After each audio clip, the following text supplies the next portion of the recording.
देवउठनी एकादशी पढ़े पौराणिक व्रत कथा। एक राजा के राज्य में सभी लोग एकादशी का व्रत रखते थे। प्रजा तथा नौकर चाकरों से लेकर पशुओं तक को एकादशी के दिन अन्न नहीं दिया जाता था। एक दिन किसी दूसरे राज्य का एक व्यक्ति राजा के पास आकर बोला, महाराज कृपा करके मुझे नौकरी पर रख लें। तब राजा ने उसके सामने एक शर्त रखी कि ठीक है, रख लेते हैं, किंतु रोज तो तुम्हें खाने को सब कुछ मिलेगा, पर एकादशी को अन्न नहीं मिलेगा। उस व्यक्ति ने उस समय हाँ कर ली, पर एकादशी के दिन जब उसे फलाहार का सामान दिया गया तो वह राजा के सामने जाकर गिड़गिड़ाने लगा, महाराज इससे मेरा पेट नहीं भरेगा, मैं भूखा ही मर जाऊंगा, मुझे अन्न दे दो। राजा ने उसे शर्त की बात याद दिलाई, पर वह अन्न छोड़ने को राजी नहीं हुआ। तब राजा ने उसे आटा, दाल, चावल आदि दिए। वह नित्य की तरह नदी पर पहुंचा और स्नान कर भोजन पकाने लगा। जब भोजन बन गया तो वह भगवान को बुलाने लगा, आओ भगवान, भोजन तैयार है। उसके बुलाने पर पीताम्बर धारण किए भगवान चतुर्भुज रूप में आ पहुँचे तथा प्रेम से उसके साथ भोजन करने लगे। भोजनादि करके भगवान अंतर्धान हो गए तथा वह अपने काम पर चला गया। 15 दिन बाद अगली एकादशी को वह राजा से कहने लगा कि महाराज मुझे दुगुना सामान दीजिए। उस दिन तो मैं भूखा ही रह गया। राजा ने कारण पूछा तो उसने बताया कि हमारे साथ भगवान भी खाते हैं, इसीलिए हम दोनों के लिए ये सामान पूरा नहीं होता। यह सुनकर राजा को बड़ा आश्चर्य हुआ।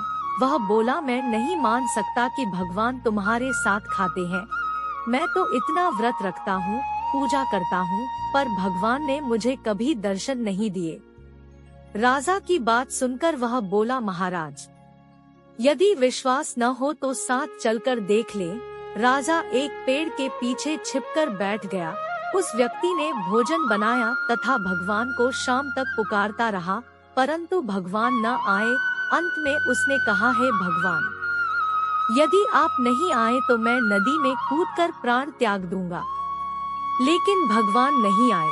तब वह प्राण त्यागने के उद्देश्य से नदी की तरफ बढ़ा। प्राण त्यागने का उसका दृढ़ इरादा जान शीघ्र ही भगवान ने प्रकट होकर उसे रोक लिया और साथ बैठकर भोजन करने लगे।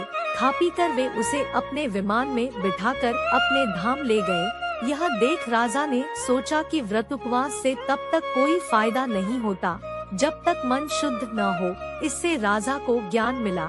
वह भी मन से व्रत उपवास करने लगा और अंत में स्वर्ग को प्राप्त हुआ। देवउठनी एकादशी कथा 2। एक राजा था, उसके राज्य में प्रजा सुखी थी। एकादशी को कोई भी अन्न नहीं बेचता था, सभी फलाहार करते थे। एक बार भगवान ने राजा की परीक्षा लेनी चाहिए। भगवान ने एक सुंदरी का रूप धारण किया तथा सड़क पर बैठ गए। तभी राजा उधर से निकला और सुंदरी को देख चकित रह गया। उसने पूछा, हे सुंदरी, तुम कौन हो और इस तरह यहाँ क्यों बैठी हो? तब सुंदर स्त्री बने भगवान बोले, मैं निराश्रिता हूँ, नगर में मेरा कोई जाना पहचाना नहीं है, किससे सहायता मांगू? राजा उसके रूप पर मोहित हो गया था। वह बोला, तुम मेरे महल में चलकर मेरी रानी बनकर रहो।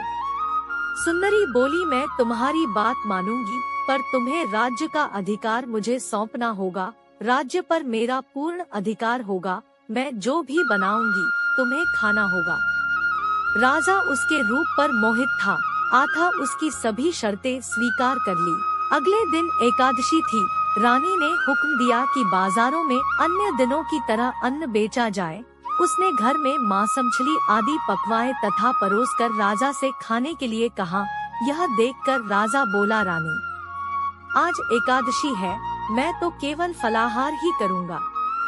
तब रानी ने शर्त की याद दिलाई और बोली, या तो खाना खाओ, नहीं तो मैं बड़े राजकुमार का सिर काट दूंगी।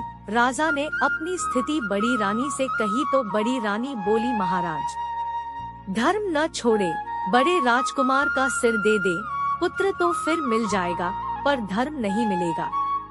इसी दौरान बड़ा राजकुमार खेलकर आ गया। माँ की आंखों में आंसू देखकर वह रोने का कारण पूछने लगा तो माँ ने उसे सारी वस्तुस्थिति बता दी। तब वह बोला, मैं सिर देने के लिए तैयार हूँ, पिताजी के धर्म की रक्षा होगी, जरूर होगी। राजा दोहखी मन से राजकुमार का सिर देने को तैयार हुआ तो रानी के रूप से भगवान विष्णु ने प्रकट होकर असली बात बताई। राजन, तुम इस कठिन परीक्षा में पास हुए। भगवान ने प्रसन्न मन से राजा से वर मांगने को कहा तो राजा बोला, आपका दिया सब कुछ है, हमारा उद्धार करें। उसी समय वहाँ एक विमान उतरा। राजा ने अपना राज्य पुत्र को सौंप दिया और विमान में बैठकर परम धाम को चला गया। तो दोस्तों, अगर हमारी वीडियो अच्छी लगी हो तो वीडियो को लाइक, शेयर और सब्सक्राइब करना तो बिल्कुल ना भूले और दोस्तों साथ ही साथ बेल आइकन जरूर दबा दे ताकि हमारी जो अगली वीडियो आएगी उसका नोटिफिकेशन आपको मिलता रहेगा। धन्यवाद। जय हिंद, जय भारत, वंदे मातरम।